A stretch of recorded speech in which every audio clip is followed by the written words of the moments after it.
GM fam, we're continuing our week of exploring with some of the different AI tools out there. And in this case, we used OpenAI to generate a debate between former President Donald Trump and current President Joe Biden.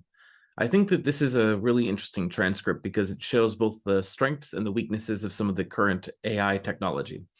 As far as strengths go, it actually did a decent job of capturing the tone of both individuals. They both have this kind of unique speaking cadence, and it was able to roughly approximate it. Although, that being said, it's still a bit of a rough approximation. So the real life transcripts of debates between these two individuals was far more contentious and outlandish than anything this could produce.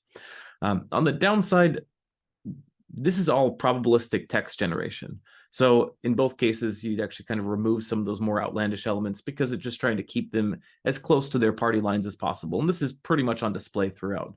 The candidates never display exceptionally deep thinking, although you could argue that's pretty par for the course for an actual debate.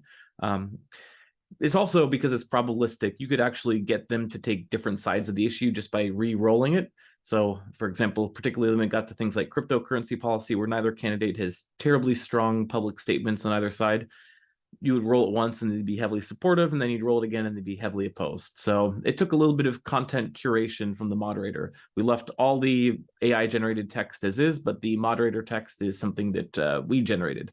And I think actually what's funny is reading back through it, the moderator text that mostly was generated by me is the least believable part of any of it. Because throughout we're asking questions that they would never get to in actual debates, like intricacies on topics related to the debates, like cryptocurrency, tornado cash sanctions, for example. That's probably not going to come up in actual debates. And we also had to kind of push back on candidate statements when they said things that were very confusing or didn't make sense. And in some cases, we were pleased to see they had good clarifications. And in some cases, they just got things completely wrong. And we decided to prune that. So some moderator curating, but overall is an entertaining read, and I think does show off the promise of some of these technologies. But let me know if you've built out anything interesting using any of this. Let us know in the comments if you have thoughts as to where it's going. Also, feel free to generate some discussion on this topic. We'll be back next week with resuming real news, but we have a couple of interesting more AI conversations to cut to later this week. So I hope you enjoy and stay safe.